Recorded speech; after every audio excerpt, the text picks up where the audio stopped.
The old military hospital loomed before me, its weathered facade a silent testament to the horrors of war. I stood there, camera in hand, ready to embark on a journey through time. Little did I know, this adventure would take me far deeper into the past than I ever imagined. As the sun dipped below the horizon, casting long shadows across the overgrown grounds, I made my way inside. The air was thick with dust and memories, each creaking floorboard a whisper from the past. I had joined this historical reenactment group with the intention of capturing the essence of world, or the second for our documentary, but now as I settled into one of the abandoned wards for the night, I felt a strange sense of unease. The darkness enveloped me as I lay on the rusty bed frame, my sleeping bag a poor substitute for the comfort of home. The wind whistled through broken windows, carrying with it the faint echoes of long-forgotten voices. I closed my eyes, trying to imagine the countless soldiers who had once occupied these very rooms, their pain and fear palpable even after all these years. Sleep came fitfully, punctuated by vivid dreams of air raid sirens and the thunderous roar of bombers overhead. When I finally awoke, the world around me had changed. Gone was the musty smell of decay, replaced by the sharp scent of antiseptic.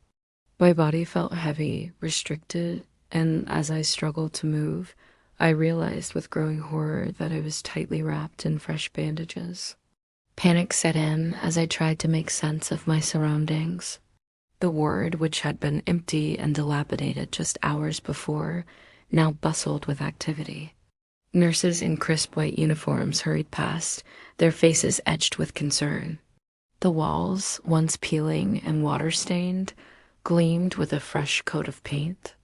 And there, on a tray beside my bed, lay a collection of surgical tools, their metal surfaces stained with what could only be blood. My heart raced as I attempted to call out, but my voice was muffled by the bandages covering my face. I could feel bruises forming beneath the wrappings, tender and painful to the touch. What had happened to me? How had I been transported back in time? And more importantly, who had performed surgery on me while I slept? As I lay there, helpless and confused, the reality of my situation began to sink in. I had come here seeking to understand the past, to document it for future generations. But now I found myself living it, experiencing firsthand the fear and uncertainty that countless soldiers had faced in this very hospital. The sounds of distant explosions reverberated through the building, causing the windows to rattle in their frames. A nurse approached my bed, her eyes filled with a mixture of compassion and determination. "Rest easy, soldier," she said softly, adjusting my bandages with practiced hands. "You're safe now." I wanted to tell her that there had been a mistake, that I didn't belong here. But as I looked into her eyes, I saw a reflection of the chaos and suffering that surrounded us. In that moment, I realized that my presence here, however impossible it seemed, had a purpose. As the days passed, I found myself slipping deeper into this new reality. The pain in my body was a constant reminder of the brutality of war, while the kindness of the medical staff offered a glimmer of hope in the darkness. I watched as wounded men were brought in, their bodies broken but their spirits undefeated. I listened to their stories, shared in their fears, and marveled at their resilience.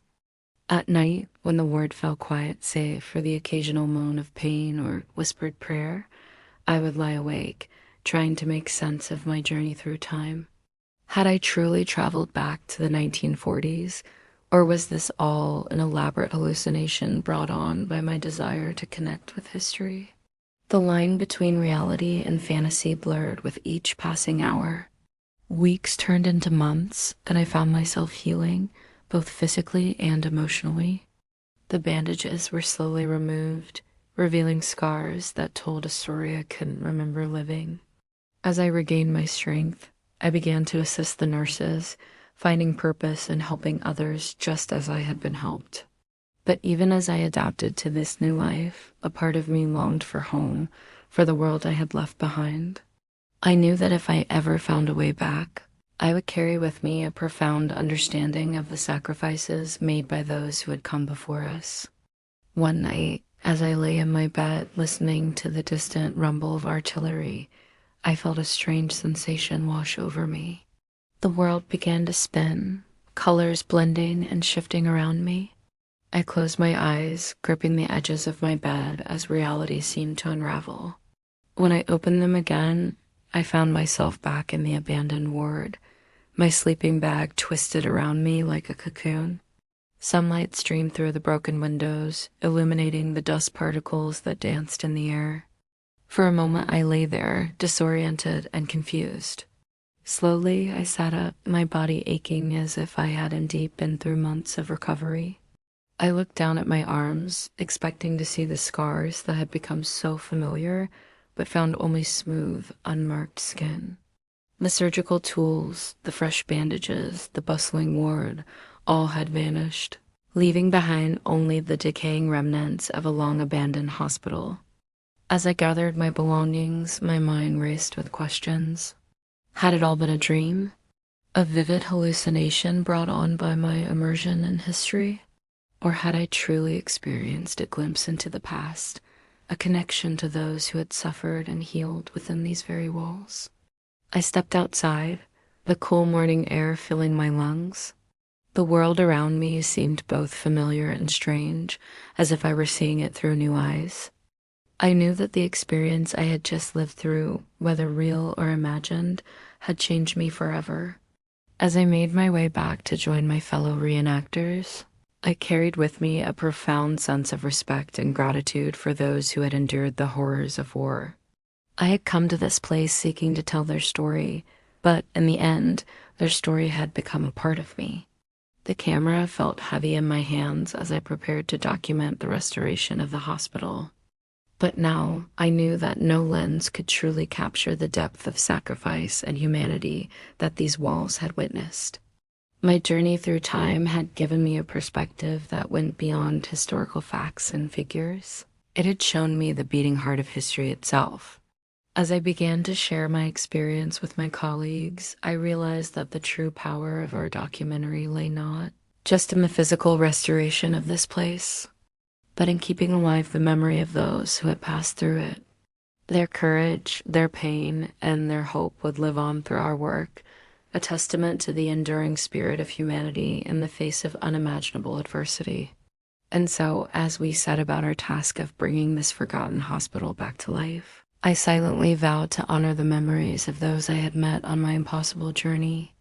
For in the end, it is not the buildings that tell our history, but the stories of those who lived, fought, and healed within them. And those stories, I now knew, had the power to transcend time itself.